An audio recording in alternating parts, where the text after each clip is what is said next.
En la siguiente conferencia nos acompaña Emilio Polo Ledesma, con su conferencia Desde la pedagogía hasta la andragogía en la educación médica continuada. Él nos acompaña desde la Universidad Surcolombiana. Es docente investigador en bioquímica, adscrito al programa de medicina de la Universidad Surcolombiana. Realizó un doctorado de enzimas proteolíticas bioquímica en el área de nutrición. Graduado en la Universidad Estatal de Chisinau, antigua Unión Soviética. Le damos la bienvenida. Muchas gracias por acompañarnos en este evento.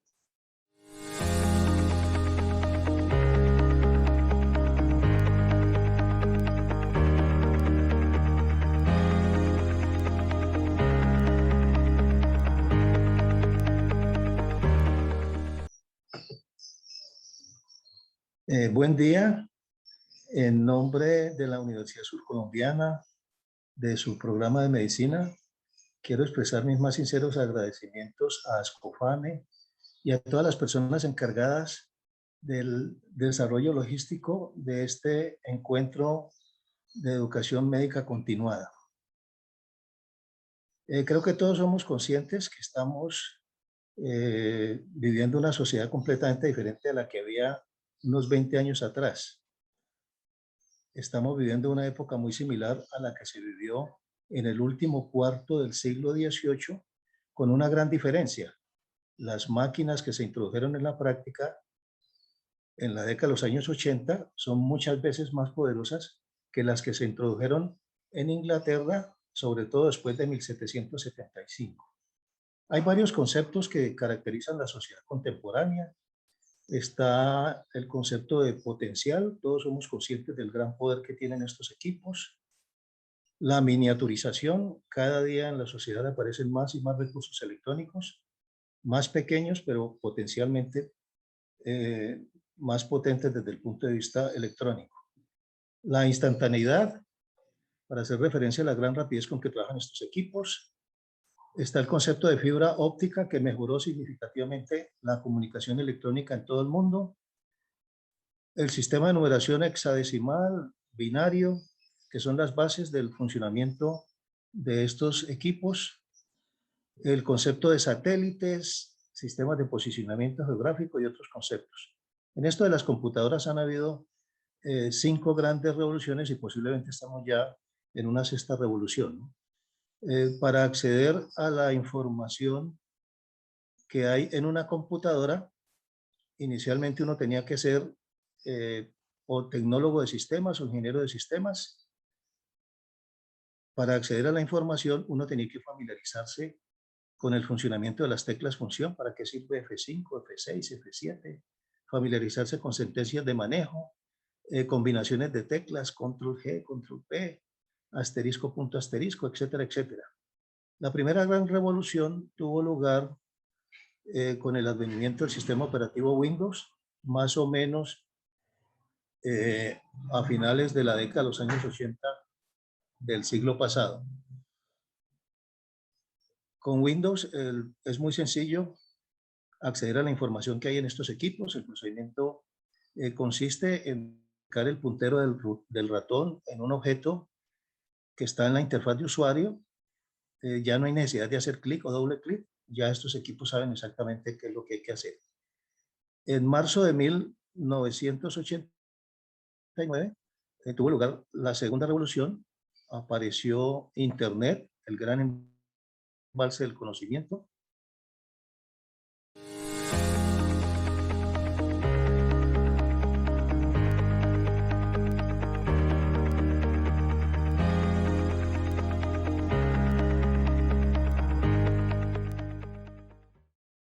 Lenguaje para interactuar con estos equipos, ¿no? El lenguaje HTML. HTML es el acrónimo de Hypertext Markup Language. Traduzcan eso como lenguaje de marcas para hacer vistas, para hacer páginas. Ya no hay que decir página, sino sitio web. Un sitio web es un conjunto de páginas que guardan relación entre sí. La página inicial de entrada a un sitio se conoce con el nombre de portal. Entonces apareció la web 1.0, que también se conoce con el nombre de la web del correo electrónico. Más o menos a finales de 1990, comienzo de 1991, un muchacho de 13 años, ni siquiera bachiller, lógicamente era hijo de ingenieros de sistemas, de personas que desarrollaban software. Él introdujo un programa para hacer programas, el Visual Basic. Programar es decirle a la computadora que haga cosas. Hay dos formas de hacerlo. Uno puede programar por código. Para ello se utiliza un procesador de texto. En ese procesador de texto, el que más se utiliza para eso es el bloc de notas. Uno escribe un código, el navegador de la computadora interpreta ese código y le hace a uno una vista o una página. Por esa época se desarrolló lo que se conoce en sistemas con el nombre de la web 1.5. También se le denomina la web de los servidores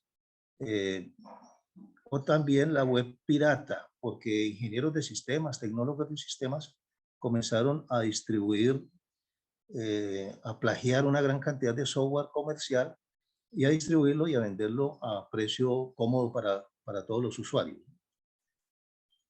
La otra forma de programar es la que desarrolló este muchacho, que es un sistema de programación basado en objetos.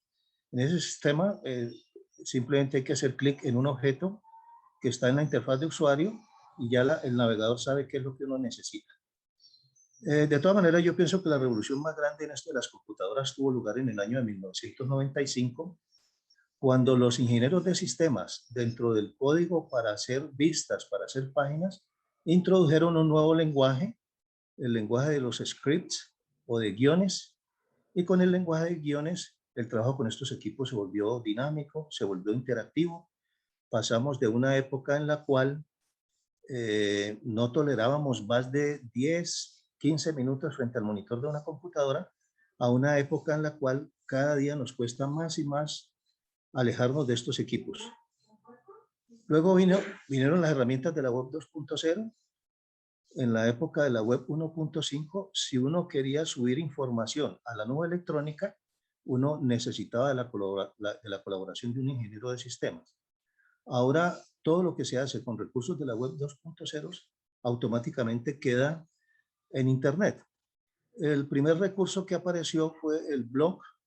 La palabra blog es una palabra que se forma con dos palabras inglesas, web y log.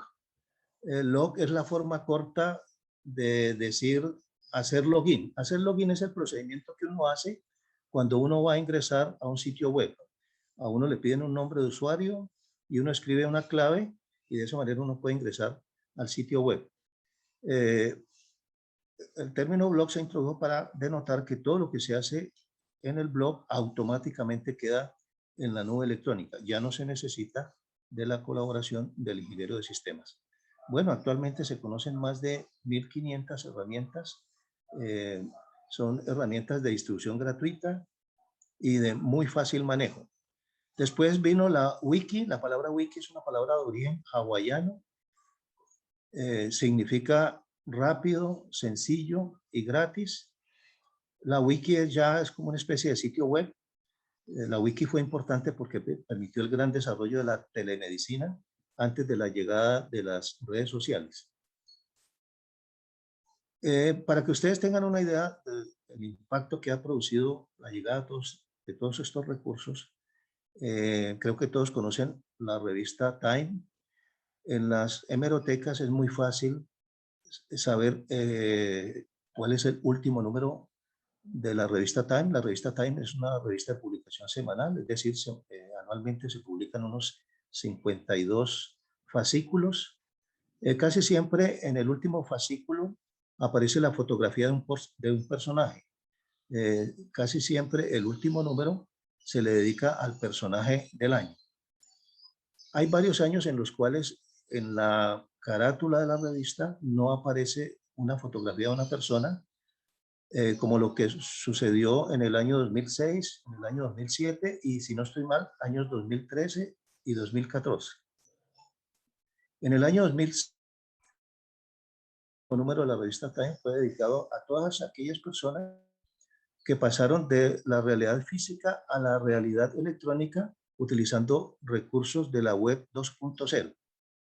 En el año 2007 se dedicó a todos los que utilizaron el iPhone, y en el año 2013-2014 la carátula de la revista Time, el último número, tiene un elefante y el acrónimo MOOC, que fue hecho con las iniciales de las palabras Massive Open Online Courses, cursos electrónicos, digitales, gratuitos y masivos.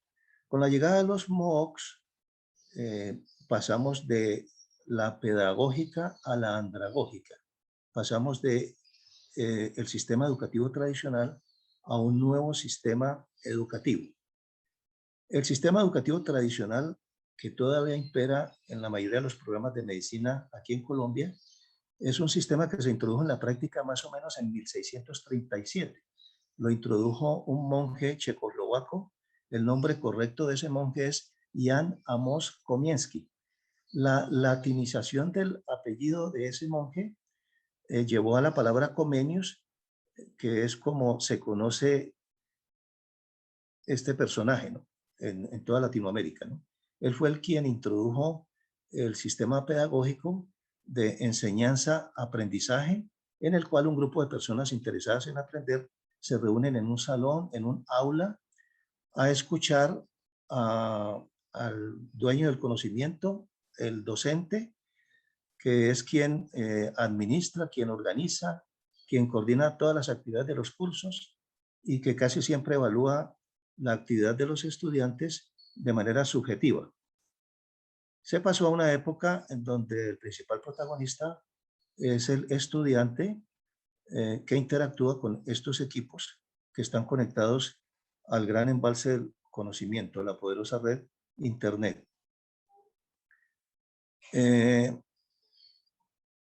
El prefijo andro no significa macho o masculino, como nosotros lo empleamos acá en el sector salud. El prefijo andro significa adulto. En la andragogía, los estudiantes aprenden de la misma forma como aprenden los adultos. Bueno, hay una gran cantidad de cosas que quisiera compartir con ustedes, una gran cantidad de cambios relevantes en la dinámica de los procesos educativos en todo el mundo, pero desafortunadamente no tengo el tiempo suficiente para ello, pero hay cositas que sí quiero que no se me pasen. Por ejemplo, tenemos que pasar del sistema tradicional por asignaturas a un sistema modular construido con base a la problemática de salud de nuestro país. Hay 18 términos que se utilizan para denotar el nuevo rol del docente. De todos esos, a mí me llama mucho la atención el término de inductor, guía, asesor, tutor, acompañante, colaborador, coordinador. Desafortunadamente aquí en Colombia pues no existe todavía la madurez académica para hacer cambios relevantes en la dinámica del sector educativo. Les comento la experiencia que ha habido en la Universidad Surcolombiana. Un grupo de investigadores de la Universidad Nacional, liderados por la doctora Emma Alder de Gamboa, en el año 1980, trataron de introducir este nuevo modelo educativo aquí en Colombia. Para ello hicieron un estudio de prefactibilidad técnico y económico para la implementación del programa de medicina en la Universidad Surcolombiana. Desafortunadamente, ese sistema no se pudo implementar en la práctica porque la Universidad Surcolombiana no tenía los recursos económicos indispensables para nombrar a todos los docentes. El nuevo sistema educativo requiere de la presencia de todos los docentes que trabajan tanto en los departamentos de ciencias básicas como en el área social, como en el área clínica. Desafortunadamente no se puede implementar eso. Lo otro que ha influido mucho es que nuestro sistema educativo es un sistema titulante, y eso no permite que hagamos lo que realmente tenemos que hacer en la práctica, ¿no? Para entender esta nueva metodología, yo utilizo el acrónimo INCAS, conformado por las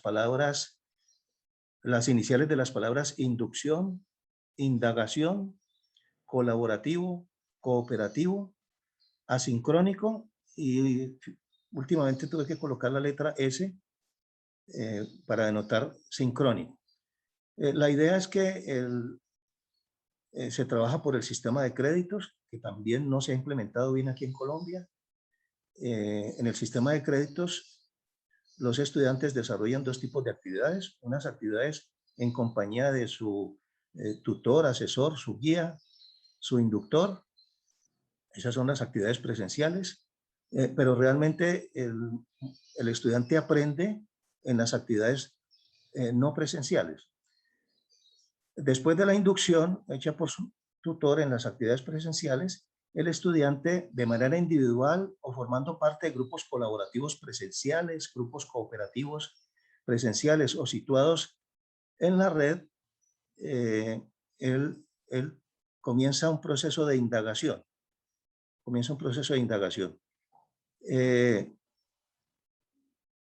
Ese proceso debería ser asincrónico. Es decir, si yo estoy interesado en aprender bioquímica, por ejemplo, yo puedo prender la computadora e ir al sitio, a los sitios recomendados por el inductor para adquirir el aprendizaje de los temas de bioquímica. Sin embargo, pues este es un país de normas, de leyes, de acuerdos, de decretos. Desafortunadamente, pues tenemos que trabajar con base a normas preestablecidas. Aquí todavía está establecido que los estudiantes tienen que desarrollar hasta 20 créditos por semestre. Las carreras tienen un número total de créditos. Se estudia por semestres y cosas así por el estilo. Ha sido muy difícil implementar todas estas cosas en la práctica, ¿no? No solamente tenemos que cambiar en la dinámica del proceso educativo, sino también tenemos que cambiar en todos los aspectos relacionados con el contenido de los temas que abordamos todos los días en los programas de medicina. Todavía seguimos utilizando gran parte de los conocimientos que se adquirieron como producto del desarrollo de la filosofía médica desde, hablemos, 5000 años antes de Cristo hasta aproximadamente 1970. Después de 1970 estamos viviendo la era de la ciencia, la tecnología, de las máquinas y de las matemáticas, ¿sí? Estamos en la era de la medicina cibernética. Tenemos que cambiar de manera radical. Estamos viviendo la época de la medicina basada en la evidencia. A mí me gusta mucho más el término de medicina fáctica o medicina por computadora, o medicina basada en la estadística descriptiva, o medicina basada en la estadística inferencial. Los cambios tenemos que hacerlos. Es fundamental. El mundo ha cambiado, tenemos que ajustar las características de nuestros programas a la nueva dinámica del mundo contemporáneo. Muchas gracias.